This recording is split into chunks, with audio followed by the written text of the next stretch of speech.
কি কষ্ট হয়? সমস্যা পেট ব্যথা, ব্লিডিং হচ্ছে। মাসিকের রক্ত বেশি যায়, জি। পেট ব্যথা হচ্ছে সবসময়, জি। আর মাসিকের সময় অনেক বেশি অনেক ব্যথা বেশি ব্লিডিং, ব্যথা হয় না? ব্যথা, অনেক ব্যথা। আর হয় মেলামেশা কোনো সমস্যা? জি, এটাতে কি হয়? ব্যথা, ব্যথা হয়। পেটে ব্যথা। এগুলি এই সমস্যাগুলো আজকে আপনার কত বছরের? এগুলো গত 6 মাস ধরে হচ্ছে। বেশি 6 মাস ধরে? এর আগে কি ছিল না? এর আগে অল্প অল্প ব্যথা ছিল, পলিপ যখন ছিল তখন অল্প ছিল। পলিপ ছিল। আচ্ছা, এখন আপনাকে আপনার আল্ট্রাসোনোগ্রামে কি বলছে ওরা? এন্ডোমেট্রিয়াল পলিপ প্রথমে বলছে, এরপরে অ্যাডেনোমাইসিস বলছে। অ্যাডেনোমাইসিসের জন্য পেইন হচ্ছে। আপনার তো বাচ্চা আছে তাই না? জি, জি। কয়টা বাচ্চা? দুইটা। দুইটা বাচ্চা। আচ্ছা, দুইটা বাচ্চা অলরেডি আছে, এটা একটা অনেক ভালো খবর। তাহলে এখন আপনার তো আমার কাছে আসছেন কেন বলুন তো? রেস্টের জন্য আছে। মানে আপনি এটা চিকিৎসাটা কি এটা বোঝার জন্য আসছেন না, যে এই ব্যথা থেকে মুক্তির জন্য আসছেন, বা কি সমস্যাটা কিভাবে সমাধান করা যায়? আপনি অলরেডি গত 6 মাস ধরে নরমেন্সে আছেন, মানে এই একটা ওষুধ এটা খাচ্ছেন, আবার হলো পিলও খাচ্ছেন, দুইটা হরমোন নিচ্ছে। কিন্তু আমার কাছে এটা কিন্তু বেশ, মানে পিল কিন্তু অনেক বছর খেলে কোনো ক্ষতি হয় না, শুধু পিল। এর চেয়ে ভালো ভালো ওষুধ আছে কিন্তু এরকম, এগুলি তো জানতে আসছেন নাকি?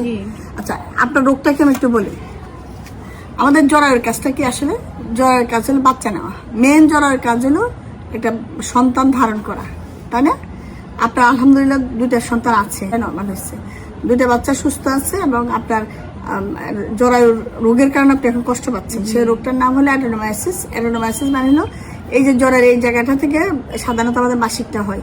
মাসিকের এই টিস্যুগুলো যদি জরায়ুর মাংসপেশির মধ্যে থাকে, তাহলে মাসিকের সময় মাংসপেশির মধ্যেও ছোট ছোট মাইক্রোস্কোপিক ব্লিডিং হবে, যেটা আস্তে আস্তে হইতে হইতে মানে জমতে বেশি এখানে ইনফ্লামেশন হয়, পেইন তৈরি হয়, পেইনের অনুভূতি তৈরি হয়, এমন পেইনফুল হয় যে মেলামেশার সময় জরায়ুতে ধাক্কা খেলে, এটা তো আপনি এখন ব্যথা পাচ্ছেন, ব্লিডিংও হয় অনেক, যেহেতু জরায়ুটা ফুলে গেছে, সারফেস বেড়ে গেছে, ব্লিডিং বেশি হয়। আবার মাসিকের ব্যথা বেশি হয়, সারা সপ্তাহে সবসময় কন্টিনিউয়াস তলপেটে ব্যথা হয়। আবার আপনি একটা পলিপ আছে, পলিপে কিন্তু স্পাজমেটিক পেইন হয়ে জরায়ু চাই যেটা বের করে দিতে, একটা পলিপের জন্য কিন্তু একটা পেইন তৈরি হয়। অর্থাৎ যে কটা জিনিস বললেন সবগুলি পেইনের উৎস। এখন আপনার বয়স কিন্তু মাত্র 32 বছর বয়স। জরায়ুর কাজ হলো বাচ্চা ধারণ করা। আপনি কি আর বাচ্চা নেবেন? আচ্ছা, আর বাচ্চা না নিলে আপনার জন্য অপশন আছে, কিন্তু জরায়ুর যেহেতু আর কোনো ফাংশন নেই, বাচ্চা নেবেন না।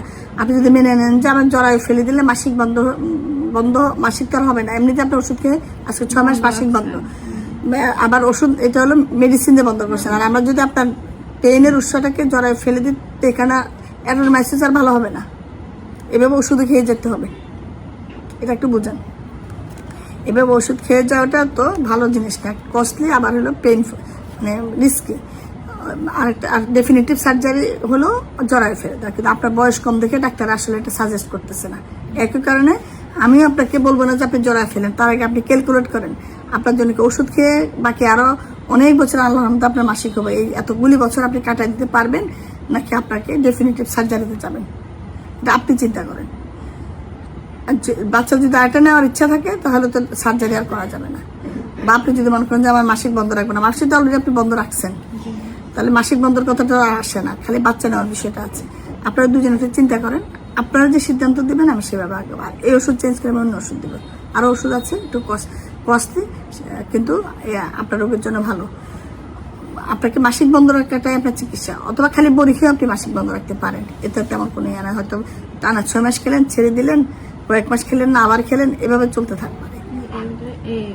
যখন আমি ফিরিয়ে দিয়েছিল উনি আমাকে শুধু, পরে যখন আমার হাজবেন্ড আসতো তখন মেলামেশা করি। আপনি কোথেকে আসতেন? আপনি এখন এক জায়গায় থাকেন না?